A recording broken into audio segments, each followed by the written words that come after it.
Olá pessoal, estamos aqui novamente, bem sucinto, mais uma vez.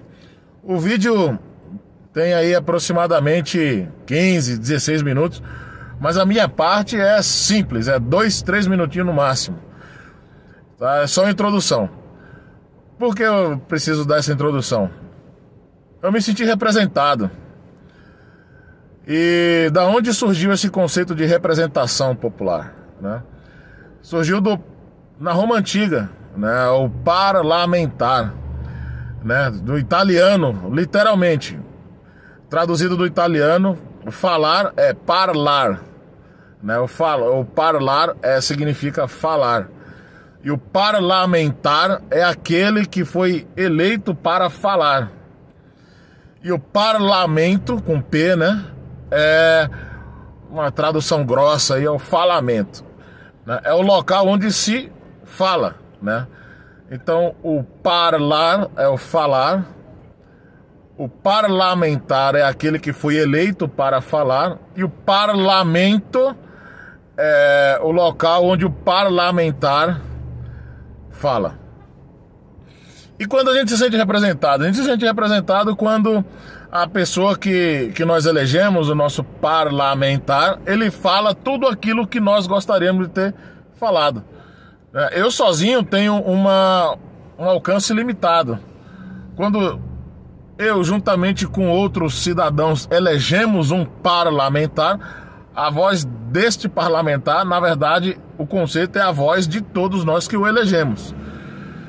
E é muito bom quando um parlamentar fala algo e a gente aqui de baixo fala assim: legal, era exatamente isso, não precisa tirar nada nem colocar nada. E ontem, assistindo uma entrevista, me senti representado. Não preciso falar nada nem tirar nada, é aquilo. O curioso foi o seguinte: eu moro em São Paulo capital, então o estado de São Paulo, então o estado de São Paulo tem os seus parlamentares. Mas o parlamentar que falou algo que me representou, ele é do Mato Grosso do Sul, chama-se Dr. Luiz Ovando, né? Segue o vídeo aí para você ver. Falou, valeu, abraço. Bom dia, deputado. Eu gostaria de saber a sua opinião sobre as manifestações que têm ocorrido. Mota, eu sou da área médica. E em medicina a gente não fica com dúvida. A gente parte para o esclarecimento. E o que a população está fazendo é que há uma suspeita de fraude pairada no ar. E a população não quer isso. Eu quero crer que essa eleição, ela precisa ser esclarecida. Então eu acho de fundamental importância o posicionamento da população se manifestando e querendo que os responsáveis pela lisura do processo venham a público e digam: olha, isso aqui é verdadeiro, e mostrem fatos. O que eu acredito não vai acontecer, infelizmente. Simplesmente porque, se nós fizermos uma análise histórica, nós vamos ver que essa questão ela vem desde 1999, quando foi proposto pelo Roberto Requião, senador, para que existisse materialização do voto. Isso foi aprovado, foi implantado em 2002, e aí criou-se no caminho desse voto impresso aquilo que nós conhecemos por ADIM, que é ação de inconstitucionalidade, e muitos argumentos foram colocados, chegou-se, inclusive, a situação da PEC 135, e que os ministros, contrariando a Constituição, foram fazer política, inclusive na própria Câmara, para poder pressionar deputados e senadores que tinham alguma pendenga jurídica para que não votassem a favor. E muitos que eram a favor do voto impresso, a materialização, eles acabaram, inclusive, mudando o seu posicionamento, e a PEC 135 não obteve o número suficiente de votos dos 3/5 necessários. Então, a população está correta. Sim. É preciso esclarecer. Nós não podemos chegar a uma condição de aceitação em que acredita-se numa votação séria, honesta, mas que, na verdade, pela ação do Supremo Tribunal e também do TSE, a colocação do presidente, do caso aqui agora, entre aspas, eleito, devido a essa dúvida, ao invés de ser, na verdade, ele foi colocado, ele foi nomeado pelo Supremo, ao invés de ser verdadeiramente eleito. Então, eu acho que está correta a manifestação. Deputado, na sequência, a pergunta de Amanda Klein. Deputado, bom dia. É perigosa essa sua afirmação, né? Dizer que ele foi colocado lá pelo Supremo e não eleito pela população. Não há nenhum indício, não há nenhuma apuração que leve a crer que possa ter havido fraude nas urnas. E não é só o TSE que atesta isso, embora isso seja o principal, porque a principal autoridade, porque é a autoridade eleitoral, mas também relatórios da OAB, do TCU e das próprias Forças Armadas, que não encontraram nenhuma apuração de fraude. A própria Procuradoria-Geral da República diz que não há como investigar porque não há o menor indício de que algum ilícito possa ter ocorrido. Então, sim, eu acho que o povo brasileiro as urnas eletrônicas vigoram há 25 anos, elegeram 99 deputados do PL, elegeram aliados do presidente Bolsonaro para governos estaduais em Minas, Rio, São Paulo. Quer dizer, eu acho que é uma prova da lisura do pleito, e isso parece muito um choro de perdedor, mas que resvala sempre para atos antidemocráticos e de cunho golpista. Então, acho isso bastante preocupante. E no universo político, todos os presidentes de poderes, inclusive o presidente da Câmara, Arthur Lira, que é do seu partido, reconheceu imediatamente, foi o primeiro a reconhecer a eleição de Luiz Inácio Lula da Silva, inclusive já se encontrou com ele.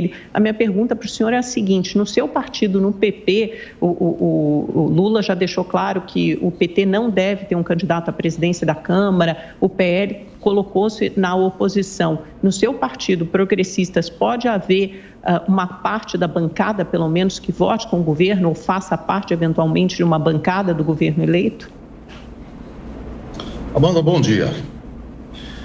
Eu quero dizer para você o seguinte: não tem nenhum risco e nenhum perigo eu fazer essa afirmação. Eu disse inicialmente que eu sou da área biológica, e na área biológica nós não ficamos com dúvida, nós esclarecemos.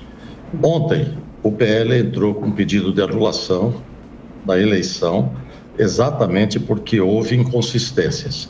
Eu tenho o relatório das Forças Armadas, e o que diz aqui é que nesse relatório das Forças Armadas eles foram impedidos de ter acesso ao código-fonte. Então, veja, isso, quando nós temos indícios, Amanda, nós não podemos ficar simplesmente com a satisfação de que alguém chegou, fez uma declaração em que alguém vai para a rua e diz assim: esses são golpistas. O que significa golpe? É importante a gente fazer uma análise fria disso. É golpe quando você quebra uma regra. E a Constituição brasileira, desde 1988, ela dá condição de manifestação diante a insatisfação. Ninguém é obrigado por lei a fazer ou declarar alguma coisa que não esteja convicto daquilo. E nem é impedido de que assim seja. O que a gente percebe é que, através da própria Constituição, nós temos, inclusive, parte da imprensa, desse consórcio de imprensa, cerceada. Então, isso é golpe. Existe uma regra, existem princípios, existem maneiras de se chegar a um determinado posicionamento, inclusive dando condição ao controverso, e você tem exatamente um cerceamento de quem deveria zelar pela lisura do processo. Se há dúvida, isso tem que ser mostrado. Então, esse pessoal que está aí, que é o pessoal que foi usado, inclusive, essa companhia, não me lembro o nome aqui agora, que foi contratada pelo PL, né, mostrando que todas as urnas, principalmente as urnas antes de 2020, elas são passíveis de serem adulteradas e serem manipuladas. E o Exército não teve acesso ao código-fonte. Portanto, o Exército diz o seguinte: que é possível que haja manipulação. E num processo eleitoral democrático, nós não podemos ficar com dúvida, principalmente quando essas alterações são muito consistentes e muito traumáticas, com mudança de resultado. Eu concordo com você. Em eleição, a gente ganha ou perde. Eu perdi muitas vezes. Eu não tenho problema de perder e quero crer que grande parte de um jogo, quando você entra para jogar, você entra a jogar sabendo as regras. E essas regras não podem ser mudadas. E nós, Amanda, vivemos num país, ou seja, numa condição, não num país, mas numa condição material. Nós temos que ter a materialização e a pergunta é por que esse grupo que está hoje no Supremo Tribunal Federal trabalhou, fez campanha, agrediu a Constituição, contrariou o artigo 95, e que juiz não deve fazer campanha, não deve se envolver em política, e eles foram exatamente para isso, para manter e derrubaram 3 projetos de lei aprovados, transformados em lei, inclusive um que a presidente Dilma foi, inclusive, vetou e foi derrubado pelo Congresso, e agora a PEC 135, que não passou com a participação. E, na verdade, nós temos evidências claras, indiscutíveis, de que há manipulação. Então, por isso eu volto a afirmar. Eu volto a afirmar sem nenhum medo. Essa verdade virá à tona, para que verdadeiramente nós tenhamos um processo sério que possa ser confiável. Agora, deputado... Não tem jeito. Nós já estouramos nosso tempo, mas cabe mais uma pergunta do Paulo Eduardo Martins. Peço brevidade para ambos, por gentileza. Serei breve, Lívia. Deputado, bom dia. Como o senhor tem... Bom dia, Paulo. Tem visto, eu queria ouvir a sua opinião sobre esse cerceamento de mandatos de deputados, com as redes sociais, deputados que têm aí a imunidade parlamentar garantida no artigo 53, estão tendo as suas redes sociais bloqueadas. O senhor se sente seguro plenamente sobre o que diz a respeito de não sofrer algum tipo de punição? O senhor se sente amparado pelo artigo 53 da Constituição? Olha, eu acabei de responder para Amanda, né, dizendo que isso é golpe. Quando você cerceia a liberdade, o artigo 53 diz que você tem autonomia para dizer, você não é imputável em relação àquilo que você fala, com responsabilidade naturalmente, obedecendo aos códigos civis e penais que existem no país, né? Diante daquilo que está colocado, isso aí é quebra, né? Isso é golpe. O que o Supremo tem feito é golpe, né? Eu vou dizer para você pode olhar para mim, eu não sou jovenzinho, eu não tenho muito mais coisa a perder, eu tenho compromisso com a verdade, eu não sou sofista, eu não faço discurso para agradar nem para emocionar. O meu posicionamento é um posicionamento de resgate da verdade, daquilo que verdadeiramente acontece e está acontecendo. Então, o que eu estou falando aqui certamente vai parar no Supremo, vai para o TSE, vai para quem quer que seja.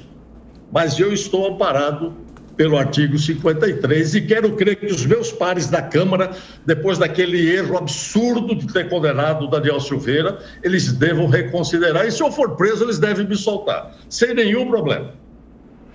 Acabamos de conversar com o deputado federal doutor Luiz Ovando, do PP, Partido Progressistas do Mato Grosso do Sul, falando sobre a PEC da transição e analisando as manifestações no 15 de novembro. Deputado, obrigada pela entrevista e bom dia.